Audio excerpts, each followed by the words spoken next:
મહેસાણા જિલ્લાના લાગણજ ગામે તિરંગા યાત્રામાં એક સાથે હજારો તિરંગા લહેરાતા અદ્ભુત નજારો જોવા મળ્યો હતો। મહેસાણા તાલુકાની ભવ્ય તિરંગા યાત્રા ધી યુનિયન હાઈસ્કૂલ લાંગણજ ખાતેથી મહેસાણા તાલુકા વિકાસ અધિકારી આશીષ પટેલના હસ્તે તથા તાલુકા પંચાયત પ્રમુખ કલ્પનાબેન બી પટેલ દ્વારા લીલી ઝંડી આપી તિરંગા યાત્રાનું પ્રસ્થાન કરાવ્યું। રાષ્ટ્રીય એકતા અને ગૌરવ પ્રગટ કરવાનો ઉજવણીનો મય અવસર એટલે તિરંગા યાત્રા સ્વચ્છતા અને દેશપ્રેમના વિચાર સાથે લાંગણજ ગામના ખાતે રાષ્ટ્રીય ભક્તિના ઉત્સવ એવા તિરંગા યાત્રાનું ભવ્ય આયોજન કરવામાં આવ્યું। અંદાજે 1 કિલોમીટર લાંબી તિરંગા યાત્રા લાંગણજ ગામના મુખ્ય માર્ગો પર ફરી હતી। સમગ્ર ગામ દેશભક્તિના રંગે રંગાયું। આ કાર્યક્રમમાં તાલુકા પંચાયતના પ્રમુખ કલ્પનાબેન બિપિનભાઈ પટેલની અધ્યક્ષતામાં કાર્યક્રમ યોજાયો હતો, જેમાં મહેસાણા મામલતદાર, તાલુકા વિકાસ અધિકારી તથા લાંગણજ પોલીસ સ્ટેશનના પીઆઈ સહિતનો સ્ટાફ તથા ભારતીય જનતા પાર્ટીના કાર્યકર્તા તથા ધી યુનિયન હાઈસ્કૂલના વિદ્યાર્થીઓ, શિક્ષકગણ તથા ગામના સામાજિક આગેવાનો, ભારતીય જનતા પાર્ટીના હોદ્દેદારો, કાર્યકર્તાઓ તથા આંગણવાડી આશા વર્કર વગેરે કાર્યકર્તાઓ તથા સ્કૂલના બાળકો, ગ્રામજનો મોટી સંખ્યામાં ડીજેના તાલે તિરંગા યાત્રામાં જોડાયા હતા।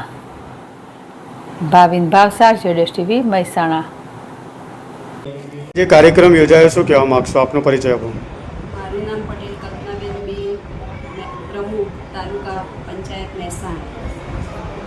આજે લાગણજ ગામ ખાતે રાષ્ટ્ર એકતા અને ગૌરવ દિવસ યાત્રા ગૌરવ પ્રગટ કરવાનો ઉજવણીમય અવસર એટલે તિરંગા યાત્રા સ્વચ્છતા અને દેશપ્રેમના વિચાર સાથે લાગણજ ગામ ખાતે રાષ્ટ્રભક્તિના રંગે આજે તિરંગા યાત્રાનું ભવ્ય આયોજન કરાયું।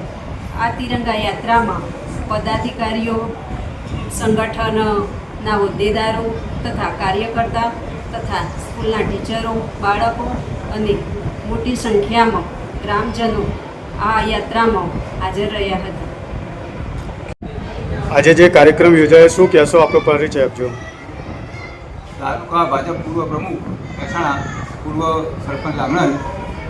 આજે જ્યારે સરકારના આહવાનથી સમગ્ર દેશમાં જ્યારે તિરંગા યાત્રા યોજાઈ રહી છે, ત્યારે આજે અમારા લાગણજ ગામમાં તાલુકા પંચાયત, તાલુકા ભાજપ સંગઠન અને યુનિયન હાઈસ્કૂલ દ્વારા અને ગ્રામજનો દ્વારા જે આ તિરંગા યાત્રા યોજાઈ, એમાં સમગ્ર ગામ, તમામ અધિકારીગણ, તમામ પાર્ટીના હોદ્દેદારશ્રીઓ, ગ્રામજનો, આજુબાજુના સરપંચશ્રીઓ તેમજ ધી હાઈસ્કૂલના આચાર્યશ્રી, સ્ટાફ અને વિદ્યાર્થીગણ આ તમામ લોકોએ હાજરી આપી અને આ અદ્ભુત તિરંગા યાત્રા જ્યારે નીકળી ત્યારે સમગ્ર ગામે એક નજરે જોઈ અને આ સમગ્ર દેશમાં એક વાતાવરણ સારું, આખા દેશમાં જ્યારે વાતાવરણ સારું બની રહ્યું ત્યારે આજે શહીદોને પણ જ્યારે અંજલિ આપવાની આપે છે, ત્યારે આજે સમગ્ર રાષ્ટ્રમાં આ તિરંગા યાત્રા યોજાઈ ત્યારે લાગણજમાં પણ આજે અમોએ સંયુક્ત રીતે બધા તમામ લોકોના સહકારથી અને ગ્રામ પંચાયતના સહકારથી, સરપંચશ્રી અને ગ્રામ પંચાયતના સહકારથી જ્યારે આ યાત્રા યોજાઈ છે, ત્યારે સમગ્ર ગામ આજે હરેકની હેલી